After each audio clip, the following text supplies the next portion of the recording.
Commonwealth versus McDermott. Thank you. Mr. Howard. Good morning, Your Honors. I'm appearing on behalf of the defendant, Michael McDermott, this morning. This is an appeal of 7 counts of first-degree murder in connection with shootings at McDermott's place of work, Edgewater Technologies in Wakefield, Massachusetts. The case was tried before Judge Graham. The incident occurred on December 26 of 2000.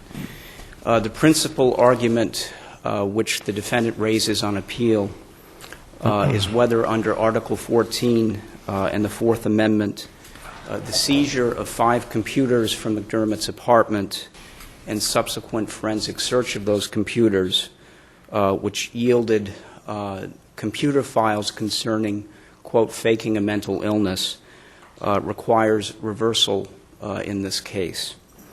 There is a many-tiered analysis in both the opening brief and the reply brief. As well, the Commonwealth, to its credit, has thoroughly briefed the issue. The issue is novel as pertains to the warrant for the computer. There are 2 or 3 arguments initially that are not so novel, but which deserve a quick discussion at least. The judge in this case found that there was a warrantless entry into the apartment and that no exigency justified the entry. Basically, there was no threat of destruction of evidence nor any further threat of harm to people because Mr. McDermott was immediately apprehended at his place of work in possession of the firearms in question. The judge nonetheless held that the search warrant, the first search warrant for the apartment, was not tainted by the initial police intrusion. Again, this is a heartland type of issue. We contend that the police observations of firearms and munitions in the apartment were the centerpiece of the search warrant which issued to enter and search the apartment, and that the police, therefore, illegally seized certain items in the apartment. The court has to determine whether or not those observations of firearms and munition excised from the search warrant make the search that ensued fatal. We claim that without those observations, there was no justification in the warrant, no probable cause to go in and search for the evidence. The next level of analysis is the judge found that the search warrant which issued for the apartment was overbroad because it included a phrase, a seizure of any and all evidence of mental state and functioning of McDermott leading up to the events of December 26, and the time span, I think, in the warrant, if I recall, was about 1 month. Even though Judge Graham correctly held that the warrant was overbroad in this respect, he went on to uphold the seizure of items nonetheless, including a medication bottle for Prozac and 1 other drug, pharmacist notes, and various books and pamphlets. These items form the basis for the subsequent computer warrant, and that's why we're pressing this point in the appeal. We contend that the court's decision that those items were properly seized under the plain view doctrine was an error because there was no obvious evidence of criminality from prescription bottles, and there was no other justification advanced, such as an exigency, to seize them. Again, this is a heartland issue. The court has to decide, is it true that the seizure of medications in a case involving a defense of criminal responsibility, the Commonwealth argues, well, somebody killed 7 people, there must be some evidence of mental state. We say that there isn't, that that's not evidence of criminality. If anything, that's anticipating a defense, but it's not a justification to seize under the plain view doctrine medication bottles for which no evidence of criminality is readily apparent. Mr. Howard, let me just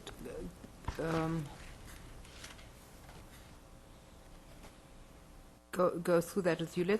Maybe there's a difference, but let's assume that you had, a homicide of one or two or three people, and there was substantial, and there was a search of an apartment, and there were lots and lots of empty bottles of alcohol. Mm-hmm. Can or cannot be seized under your theory? I mean, intoxication maybe being a defense. I mean, it seems to me that that's parsing it a little. I mean, when you first say it, it makes sense, and then when I think about it, I think, well, that can't be if. Well, I find it an interesting issue if the court is going to go in the direction of seizing evidence which possibly might negate a defense. Well, I don't think this court or other courts have really held that under the plain view doctrine, evidence of obvious criminality is properly seized if it's something that potentially down the road might negate a defense, such as diminished capacity by intoxication. But isn't it just seizure of things that are of obvious relevance to the case at hand, whether they are exculpatory or inculpatory? If they have obvious relevance to the investigation, why shouldn't they be allowed to take them when they're in plain view? Well, Warden has described mere evidence as some evidence of criminality. And our argument here is that prescription bottles and, for example, alcohol bottles, if that had been the thrust, which it was not, that's not evidence of criminality. The real issue here, too, that comes into play is then the 5 computers are seized. The 5 computers are not. That seems to me slightly separate. Yeah. Slightly separate. I mean, viewed one way, we're viewing it now through the hindsight of, of an indictment for first-degree murder. But if you go back to Justice Sussman's relevance, I mean, presumably, among other things, the Commonwealth is trying to ascertain what happened, which is relevant in that sense, that can then form the basis of whatever the nature of the indictment is. Well, and I know the Commonwealth indicates in its brief that law enforcement officers perhaps in some respects were well-intentioned. The Fourth Amendment is designed the intention really doesn't help me either. Well, but when you're talking, Your Honor, about maybe some was exculpatory, maybe some was inculpatory, the purpose of the Fourth Amendment in Article 5 is to protect a defendant's right. And in the context of searches, the issue always is there probable cause to believe something incriminating, some evidence of criminality is to be found. And we maintain in this case that to go in and begin to seize any kind of mental state evidence was improper because there was no immediately apparent nexus to criminal activity by such evidence. Yeah, this is a really interesting issue, but let me take a slightly different spin on it. Massachusetts really doesn't recognize mental illness as a defense. The Commonwealth has to prove mental state in every prosecution. In the vast majority of the cases, we rely on the presumption of sanity. In fact, in many cases in which insanity is, quote, raised as a defense, it's not a defense. In Massachusetts, anyway, the Commonwealth still relies on this presumption of sanity. But the Commonwealth has to prove a defendant's mental condition in every single prosecution, in every single criminal case in the state. So it's not really evidence in that sense that negates a defense, but it's evidence that the Commonwealth has to show in order to establish the defendant's mental state. I think that's a very incisive point. I still think, however, at the time that the police officers, 2 or 3 hours after the shootings, entered into that apartment, they had no probable cause to believe that mental state evidence such as this would have yielded anything relevant to the case. Perhaps after they reviewed the Bridgewater State report, maybe that argument would at least have some force, but at this early point in time. But he says, I don't speak English. I mean, there's something bizarre. I don't speak German. There's something bizarre occurring right away. He's just You focused, Your Honor, on basically all that they have to support probable cause. The fact that there was 7 shootings and a statement to a police officer. We still maintain that to indiscriminately enter the apartment and then attempt to justify the seizure of medication bottles under the plain view doctrine, it's neither immediately apparent nor is it inadvertent. In Commonwealth versus Hines, Your Honor, writing for the court, discussed the plain view doctrine and the fact that inadvertency is still required under Article 14. It's more protective in this regard. I suggest that in this case, the plain view doctrine would be stretched beyond its limits to justify the seizure.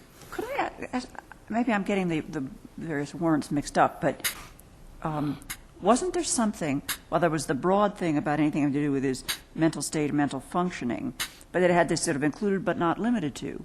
And didn't that include records pertaining to treatment? Not at this early stage. It was that in the later a more one? general mental state clause, and so the judge justified the seizure under the plain view doctrine. Where's the one that has the 2 subparagraphs, including but not limited to? Is that the computer one? The computer warrant has the subparagraphs, but I want in my time to focus on a very important issue is the police seized 5 of the computers in the home.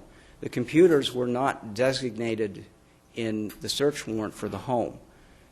The computer at his work was designated by contrast in the warrant for his workplace. But the 5 computers were not designated in the warrant for the home. And we contend in this case that having not been designated, it was incumbent upon the police officers to refrain from seizing those computers pending their obtaining a warrant. In this case, they seized the computers, took them back to the lab, and held them 2 months before subsequently obtaining the warrant to search the contents.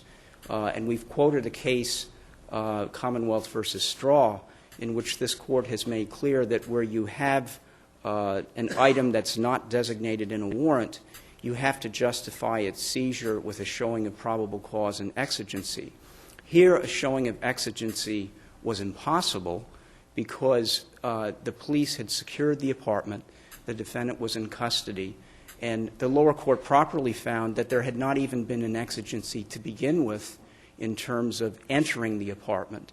So on these facts, there was no justification to effect the warrantless seizure of the computers without a warrant. Now, the novel question, I guess, raised here, or at least the analysis is, here this court has held in Straw that you can seize something without a warrant if you promptly make an application thereafter to uphold the seizure. But here you have a detention of the computer for 2 months.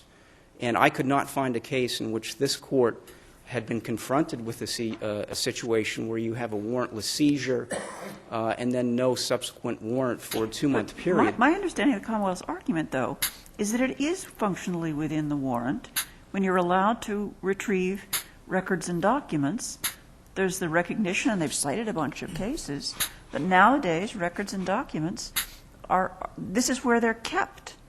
And they're saying it is within the warrant. And that's the segue to the next point. Our response to that is twofold. Number one, the argument advanced by the Commonwealth on appeal is waived, as well as their argument that a second warrant was needed for the computer. In the lower court, they never made this argument. The thrust of their argument was that it was properly seized under the plain view doctrine. The computers were properly seized under plain view. This court made clear, I believe it was Justice Greeney in Commonwealth versus Straw, that if you can't see the closed briefcase in that case, you obviously, here you can't see the contents of the computer, so there's no nexus of criminal activity readily apparent at all from the computers. So we maintain and distinguish the cases that the Commonwealth cites. They cite Hunter for the proposition that this is no different than a file cabinet. That's the Vermont case. They cite Upham from the First Circuit. They cite the Worcester Superior Court's decision, Judge Bone, in which each of those three cases, the computer was designated in the warrant. None of them involved a warrantless seizure of the computer. The issue was, in each of those cases, having designated the computer in the warrant, was there probable cause, was it promptly executed, those types of things. So this is a case where the computers are not designated and there's no exigency, such as plain view or emergency, to justify the seizure. That brings us to the... Mr. Howard, forgive me again, but you say the computers are not designated, but the computers had been taken, hadn't they, before the first warrant was issued, correct? The computers, first they enter the apartment, Right. They see the ammunition, they immediately get a warrant, but the warrant, there's no designation of computers in the Okay. warrant. And then they go in and But begin... there is a reference in the warrant to records and documents and things like that. Yes. And so the court has to decide, where you have a computer that's not designated in the warrant, is it sufficient for this court's purposes to simply seize the item? But when Even you say the... records and documents, you don't specify file cabinets, drawers, boxes. You don't specify what they're in. You say records and documents. Nowadays, records and documents are packaged inside computers. Lots of people never print them out. And most of their records are, in fact, on that computer.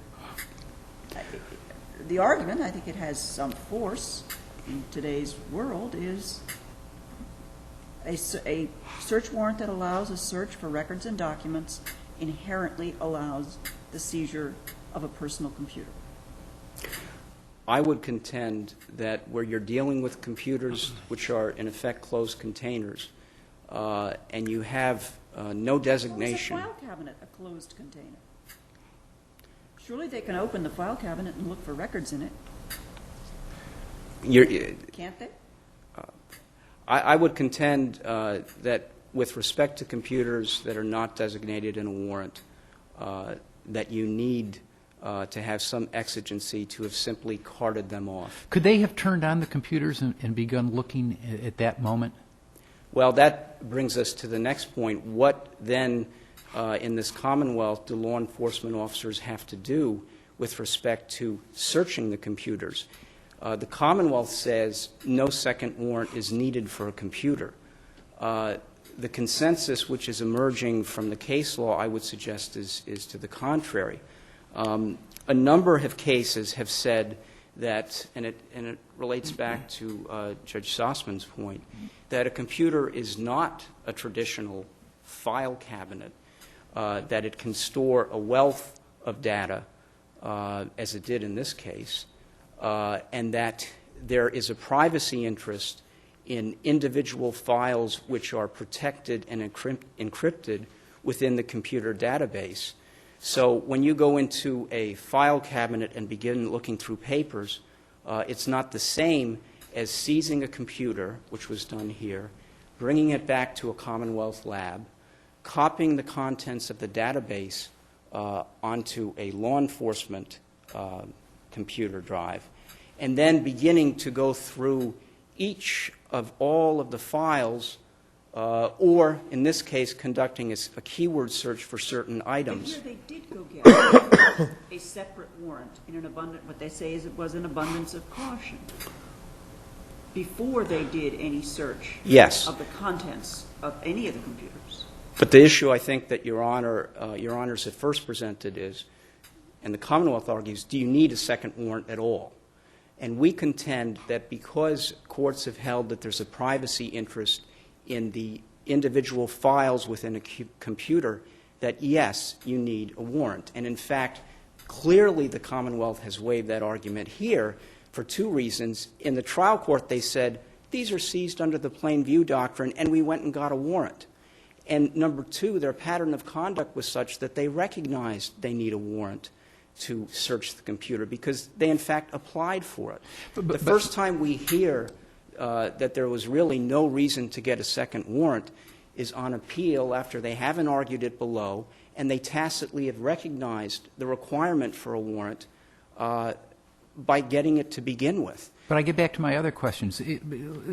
Just hypothetically, if there were 10 file cabinets in his apartment and the police had gone, you don't contest the likelihood or the validity of searching through those file cabinets, at least gleaning each piece of paper in those file cabinets to see whether it contained any reflection of his mental state. We do, because there is some precedent. It's a Ninth Circuit case, Tamura, in which they said if you have a situation where there are numerous files in a drawer and you know some will be relevant but you know others won't, then you can't just begin searching through each and every file. And in fact, Tamura is a case... They didn't search through each and every computer file either. In fact, No. they looked at, their calculations, they looked at 1%, and none of the encrypted materials. Right. And now we're getting to the next point is, what do you do when you have a computer warrant? What do you have to do to A, get one, and B, how do you execute it? And our position in this case is the court found that with respect to the computer warrant, and this is a very critical point, that the computer warrant was overbroad with respect to mental state and functioning. The court said that under that kind of language, you could search anything with respect to his mental state, and that it was so broad as to be like a general exploratory warrant. Interestingly, though, there were the critically incriminating files that were seized here were 5. And the judge held that you can search as to mental treatment and medications, but nothing more. That's Why? in effect what he said. I know, but why? I don't know, because under Dunnigan, once he had found that it was a general warrant, we suggest that all of the evidence seized should have been suppressed. But he didn't do that. He said, I'm going to make a carve-out of all of the rest of the warrant except mental state evidence, although I will permit mental state evidence, the 2 paragraphs, as to treatment and medication. Now, the files that are incriminating did not relate to treatment or medication. The Commonwealth concedes on appeal and below that this had to be justified under the plain view doctrine. Medications and treatment is not the same as these files, which were faking mental illness. Concerned about that, they brought a clarification order and said, well, what about the faking files if you're only letting in treatment and medications? And the court, without analysis, simply didn't explain its ruling, but permitted the introduction of those 5, quote, faking mental illness Number one, files. it seems to me that faking mental illness is potentially related to treatment, and even if it isn't that, in fact, a good example of plain view? Given that is evidence of criminality, that he's preparing to fake a mental illness to give himself a defense. I disagree. I think that the court, number one, it was overbroad to begin with. It shouldn't have permitted all of this mental state evidence. And number two, faking mental illness is not what the court said they could look for. They said treatment, which would be doctors, medications, and the like. It wasn't permission to carte blanche explore, again, the possibility of a criminal responsibility defense. And the court upheld the seizure on plain view terms according to the Commonwealth, that there was no other basis to uphold it because it was beyond the scope of the warrant. Now, obviously, they can't succeed on a plain view seizure for 2 reasons. Number one, clearly it was not inadvertent because they found these files after having established a keyword protocol which included the phrase fake, faking mental illness. In other words, They didn't want to search hundreds of thousands of files. This wasn't, we maintain, in deference to the defendant's privacy. They had 5 computers, and they didn't want to search 186,000 files or however many there were. So they devised keyword searches for the computers. In the keyword searches, faking mental illness and malingering were some of the keywords. So they cannot possibly say that they inadvertently came upon the faking mental illness documents where it was the very part of the protocol.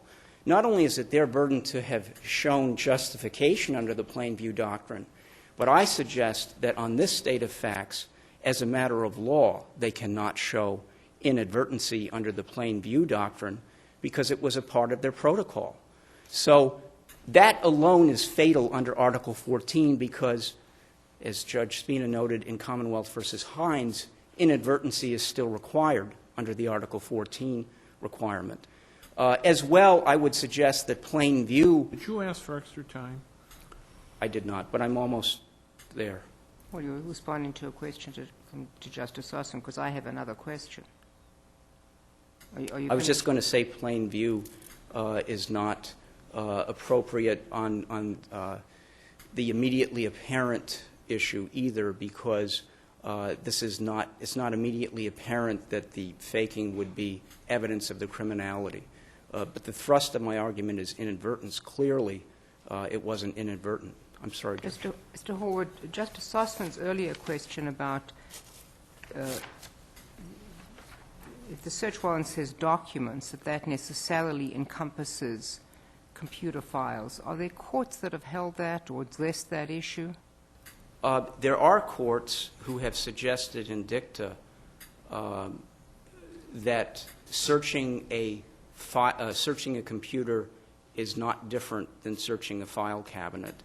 But the trend and the consensus which is emerging, especially with respect to computers, because there simply isn't that much case precedent on it, the trend has been to requiring and finding a privacy interest in individual files within the computer database. One of the lead cases which I talk about in the brief, which is frequently cited, is United States versus Carey, a Tenth Circuit case in which the court said you can't, there is a privacy interest in individual data files. In that case, they were searching for evidence of drugs, and then they came upon inadvertently evidence of child pornography.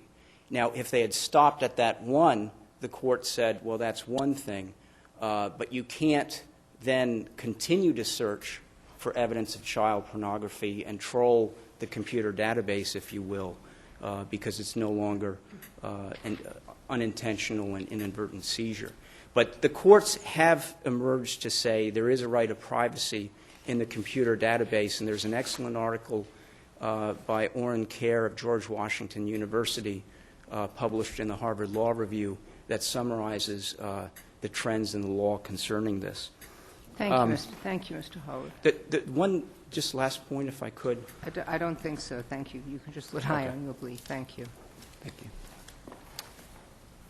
Ms. Lilios? Good morning, Your Honors. My name is Loretta Lilios. I'm an Assistant District Attorney with Middlesex, and with me is Assistant District Attorney Thomas O'Reilly, who was the lead trial prosecutor in the case. Proceeding chronologically in accordance with the investigation, in the immediate aftermath of the shootings, there was an initial warrantless entry into the defendant's residence. Detective Lieutenant Foley of the Middlesex CPAC unit, as soon as he discovered where the defendant lived, called his counterpart in the Essex CPAC unit and asked for Haverhill police officers to go to the defendant's residence to see if there were any additional victims there. 3 Haverhill residents did a walkthrough. They looked for victims in each room and in closets. They did not open any drawers, but they did see in plain view on the kitchen table some ammunition in some boxes marked danger. They left the premises and secured it while awaiting the warrant to search the defendant's residence. Their observations during that initial entry about the ammunition in the boxes marked danger were included in the search warrant for the defendant's residence. And the judge below found that that initial entry was unlawful, and so he excised the single paragraph containing those observations and found that the remaining paragraphs set forth sufficient probable cause to enter the defendant's residence. The initial entry to check to see if there were other victims he found unlawful. He did find unlawful. That may very well be wrong. He may be wrong. I argue that he's wrong. In fact, in his findings, he specifically says that the officers were undoubtedly motivated by a genuine desire to prevent the loss of additional lives, and only by entering the apartment could they absolutely guarantee that there were no additional victims inside, victims who were perhaps unable to alert officers due to their injury or unconsciousness. And given the number of victims at Edgewater Technology and the manner in which they were killed, it was likely difficult for officers to rule out the possibility of additional victims in the tense hours. That seems to support a conclusion other than the one that he drew. That's correct. So I would think he's wrong. I do think he was wrong in that holding, and I suggest that the initial warrantless entry was substantiated by the conditions. But even if the court finds that he was right in that, that is not the type of police conduct that would warrant the exclusionary rule. That was not misconduct. It is not the type of conduct that we would want to deter. In any event, a warrant was secured to enter the defendant's residence, and the seizure of the five computers. Mr. Lilly, excuse me. How soon afterwards? Almost immediately, Your Honor. So it's the same afternoon, same day? It is the same afternoon. In fact, the warrant was being drafted at the time when the initial entry was being conducted by separate groups of officers. When the warrant was obtained, the executing officers entered the defendant's residence, and the seizure of the 5 computers from the residence was authorized because the search warrant for the residence specifically permitted the seizure of documents on various specified topics. And it's black-letter law that a valid search may include any space, area, or container reasonably capable of containing the object of the search. Now, the defense here suggests that the officers, upon seeing the 5 computers, should have secured the premises and obtained another warrant for the 5 computers. But by that thinking, the second warrant to obtain the computers would have contained the exact same information as the first warrant, with an additional sentence that said, I saw 5 computers and I know that computers can contain and store documents. Ms. Lilios, again, we haven't addressed that particular issue, correct? Did the search warrant say documents or records and documents? It said both, Your Honor. Because I was just looking at your brief and you quoted just documents, which is okay. So does that mean that if there's a request for records, that any computer can be taken? Unless there are some extenuating circumstances that make it unreasonable to think that a computer would be inside a certain type of premises that in this day and age I think would be remote. I mean, I can't think of one. So if a search warrant says records, documents, maybe a bit of a stretch, but certainly records, you take the computer. It is my view that, yes, that is a common sense approach. And in fact, if the officer had sought a second warrant here and said, I know that computers contain documents, that would have been a common sense conclusion. It would not have been anything based on any kind of specialized police knowledge.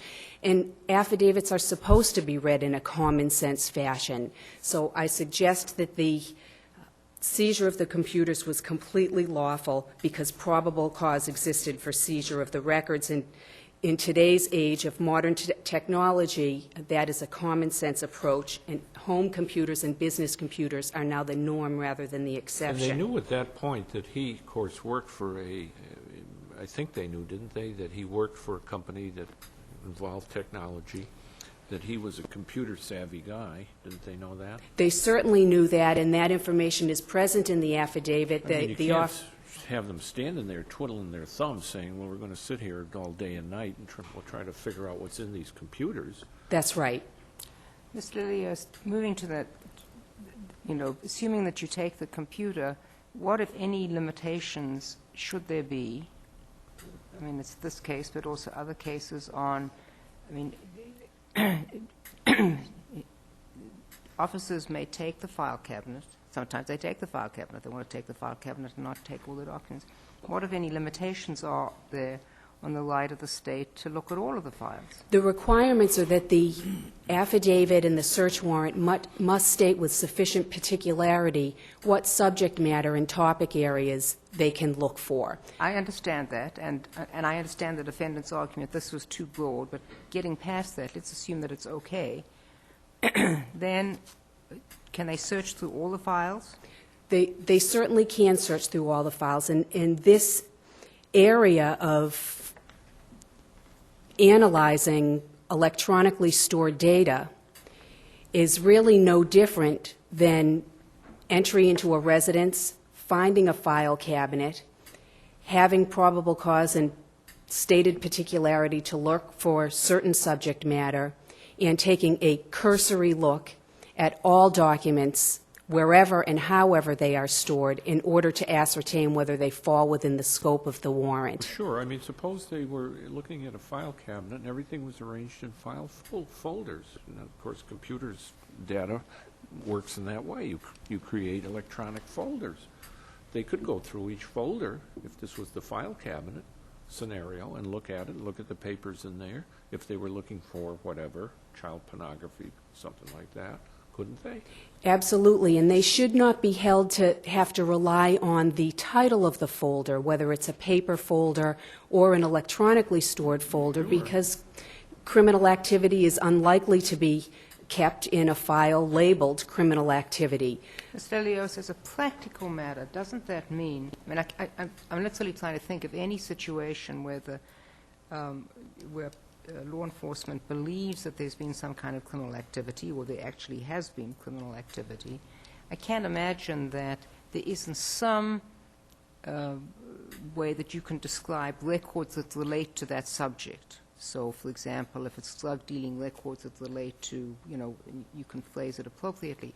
As a practical matter, and this may be perfectly okay, as a practical matter, doesn't that mean that where there is probable cause to believe that criminal activity has been conducted, engaged in, that the government can seize a computer and review all data in that computer? Isn't that the practical consequence of the position that you are taking? Well, I think the requirement of particularity does apply, and that the concept... Requirement of particularity with respect to what? The specific items that are sought and that should be looked for. Documents. So documents includes computers, and then you say if you have a narrow thing, I'm looking for, drug-related paraphernalia. Well, I mean, that's very narrow, so drug-related paraphernalia. But I can then search the computer. As a practical matter, doesn't that mean where there's probable cause to believe that criminal activity has occurred, that the government can take a file? I mean, you've got to ask for the documents, but you're going to get that. That's a pretty low threshold. And then you can therefore search the computer, fully search the computer. Yes, I think that's correct. I think officers have to be able to articulate what it is they are searching for, but that they can take a cursory look through every file on the computer. Now, the concept of particularity is fluid depending on the situation at hand. For instance, in the Rutkowski case, it was not enough for officers to say that they were looking for stolen handguns, jewelry, and coins, because they had in their possession knowledge of the specific descriptions of those items, and they even had photographs of those items. So that warrant was deemed to be not particular. But by contrast, in the Freeburg case, where the murder victim sustained a devastating injury to her skull, the officers sought instruments that could be used in the crime. And in that circumstance, this court said that that was sufficiently particular. So the concept... It seems to me that there's a real difference between search warrants for objects, which is the two cases that you've essentially distinguished, and in almost any case. Take, for example, the second case that you just mentioned, where there was brutal injury to the skull. Is it feasible, and I think it is, I can't draft it at the moment, that you would be able to search for documents concerning any instrument, because the Commonwealth may want to prove, where did I get this instrument from? So you would get both the particular instrument that's capable of inflicting the injury and then documents relating to that. So there's almost no case where the Commonwealth won't have access to a computer and all of the data in that computer. Yes, I think that's true, and to hold otherwise would really be to favor people who store their documents electronically compared to people who do not do that. The primary arguments... I think the problem with that response, and you may well be correct, is that computers do lots of things other than storing documents. Many, many other things. And so the warrant may say documents, but in fact by getting access to all of the data, all of the files, all of the, the various, data that is stored in a computer may not be what any reasonable person would understand as documents. So to say that you prefer somebody, one group of people over another, I don't think quite holds. And that is one of the major rationales behind the school of thought that thinks that treating computers differently than other types of evidence should be the school of thought, that computers can store vast repositories of information, and the danger that suspect documents will be, quote, intermingled with innocent documents. But I really don't see how that a search of a computer, an analysis of the computer data, is any more intrusive than the search of an entire home for a murder weapon and documents showing custody and control of those premises, where investigators can enter the home and look from top to bottom through both suspect items, non-suspect items, private, personal items. Or the search of an office or home that may have hundreds of file cabinets. I agree. File cabinets can have files, they can have pictures, they can have hard objects in them, in bags and boxes. There can be tons of stuff in file cabinets. The difference, I think, lies at least in the following respect. However detailed the physical search of a home may be, and it is, and carefully done, really does go from top to bottom, it would not necessarily identify, for example, when the person was in the home. That wouldn't be reflected in the document, that wouldn't be reflected in a drawer, that wouldn't be reflected in anything else. A computer may well reflect when the person turned on and turned off the computer. You can link it to the code. Nobody else knows the code. And I think that's just the most obvious one. So that there's and this may be fine. I'm just saying that recognize the scope of this, which is why that where searches and seizures are heretofore have been confined to search of physical documents or physical evidence, because that's been the nature of it, as opposed to testimonial. You now have something different, and maybe that's just the way we're going to have to proceed. Well, that is correct, that the computer aspect of it does provide the potential for more information about the date when a document was created or when a particular search on the Internet might have been made that a paper document might not have given. But it's the Commonwealth's view that the search in the constitutional sense occurs when the computer hardware is seized and removed from the home. And that the subsequent analysis of the files is akin to, in a sexual assault case, when a search warrant is obtained to secure the bedding or the clothing of the victim. The object is taken and it is then submitted for expert analysis someplace else, and that the constitutional intrusion occurs when the police cross the threshold into the home, for one, and then remove the item. And the common denominator with analysis by way of DNA, analysis along the lines of drugs, when officers enter a home and obtain a white powdery substance that they then submit for scientific testing, or obtain a murder weapon that they then submit for fingerprint analysis, or a firearm that they then submit for ballistics testing, is that in all of those areas, including the forensic analysis of the computer files, is that there is a designated expert, a trained forensic expert, whether a chemist, a computer specialist, but an individual who does not have the typical law enforcement training. And this is what takes it outside of, I don't consider the forensic analysis to be part of the search in the constitutional sense.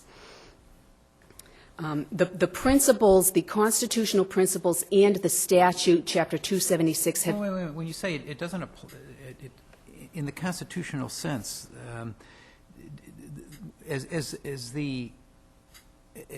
when the expert goes through all the files in the computer, the expert is still restricted constitutionally to, to use the word you used earlier, to make a cursory view of all the documents that are in the computer before proceeding further.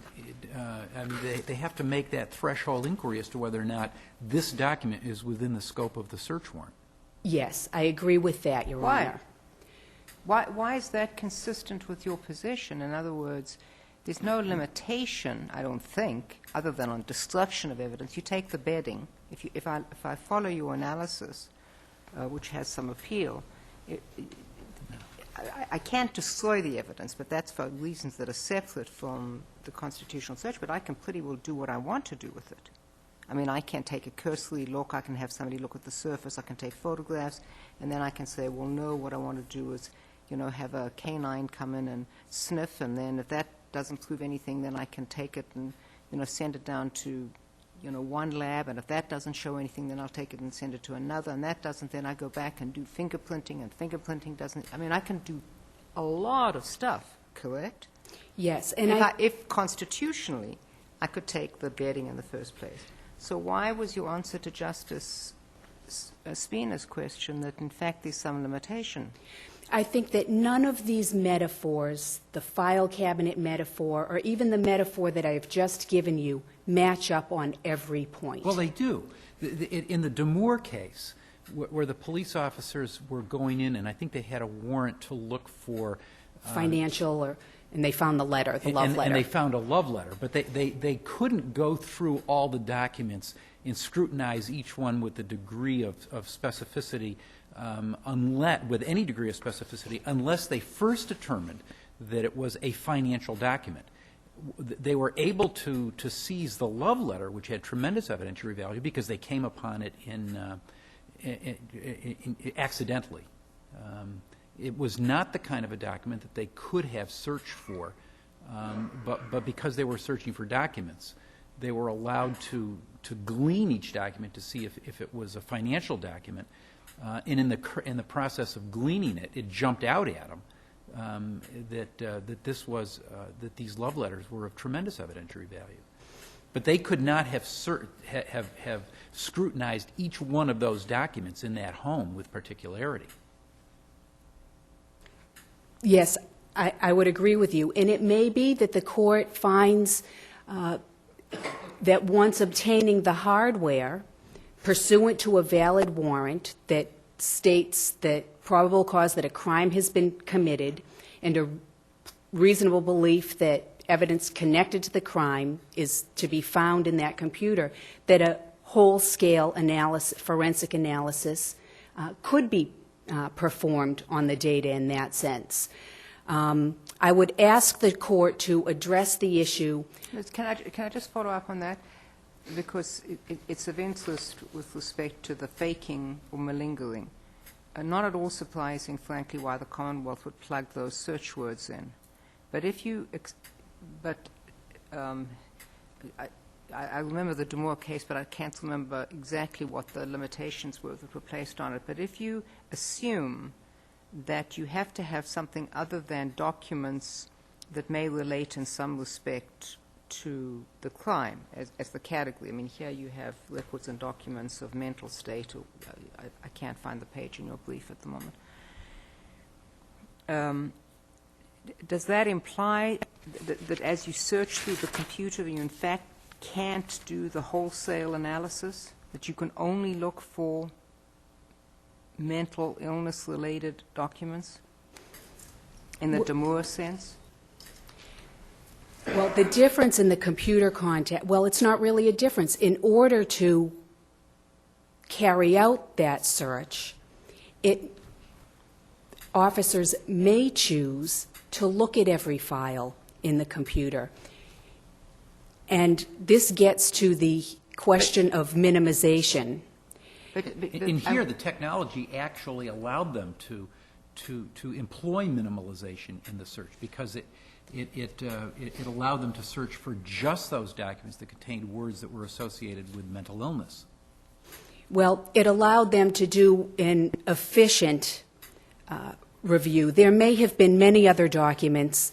They may have missed some. They may have missed some. But that, as I understand it, at least from Mr. Harwood, and again it makes sense, that may be because the Commonwealth chooses to be efficient with its time. I'm trying to press you on your position that, in your words, forensic analysis is not a search in the constitutional sense. In other words, once you can take the computer, then you can do any analysis. If the Commonwealth wanted to go through all the 2 billion files, it could. It Absolutely. chose not to. It chose not to. Absolutely, and So in that then instance, I don't quite understand your answer to Justice Spina, where you said, well, you really can't look at everything. You've got to... Yeah, if I said that, I believe I misspoke. My position is that on a valid warrant, that officers can look at every file within the computer to determine whether it is evidence of the crime, because they are authorized by the warrant to obtain the computer and look at its contents. Doesn't that mean, Ms. Lilios, that there's no requirement in the warrant that there be a limitation on the nature of the documents that are being sought? In other words, that the documents simply could have said, the warrant you can search for, ammunition, and any documents in the house. That wouldn't have enough particularity. But you don't need particularity because Ms. Lilios has just said, as long as it's in a computer, because documents is in a computer, and once you get the computer... No. The search is for particular kinds of documents. The computer stores all kinds of documents with the expectation that some of them may be the particular documents. When you search the computer, you are allowed to glean every document that is in the computer, but you cannot scrutinize each one of those documents unless there is something during the process of gleaning a document that indicates that it is one of the particular documents that you've been authorized to seize. In other words, you can do a cursory look at everything. That's correct. But that is not consistent with what you have just argued. I think it is. I think it is. It is consistent. And if investigators succeed at finding a needle in a haystack, then that was just good police work, and that they did take the time to go through each and every item. With respect to the warrantless search, did the police officers who were performing the warrantless search, did they themselves have knowledge of the incident that occurred 2 days before at night, where a woman was driving by the defendant's car and heard 3 gunshots, and the local police responded and found the 3 shotgun shells? Did the police executing the warrantless search have knowledge of that incident? You mean the initial entry into the Yeah, premises for yes. victims? I don't think the record indicates that. They may have, because they were routine behavioral officers, and Well, if it doesn't show, then you can't. the record is speculate one not. way The or the record other, does but not indicate I that. still think you got enough information to show the judge was wrong. I take it that, well, I don't know, did the behavioral officers know that there had been shootings at the workplace and that several people, Absolutely. They were. and is it fairly well known in law enforcement that it's not at all unusual for people to kill in one place and go to another place? In fact, there was testimony at the hearing from Detective Lieutenant Foley that he had experience, in his own experience, where violence in the workplace was precipitated by violence at home. There was also testimony that at the time he sent someone in, asked for Haverhill to go in there, that they didn't know whether the defendant lived alone. They didn't know whether he committed these crimes alone. So it was really in that context that he sent the officers in there. I would just request that, in terms of the minimization, that the officers here did minimize by the keyword search to the extent that less than 1% of the files were even viewed in a cursory fashion. But I would ask the court to reach the issue of whether investigators need to obtain advanced judicial approval for the manner of the forensic search. And I would ask that that question be answered, that that prior approval is not required. As the judge here found such a burden on judges and magistrates, it would be too burdensome.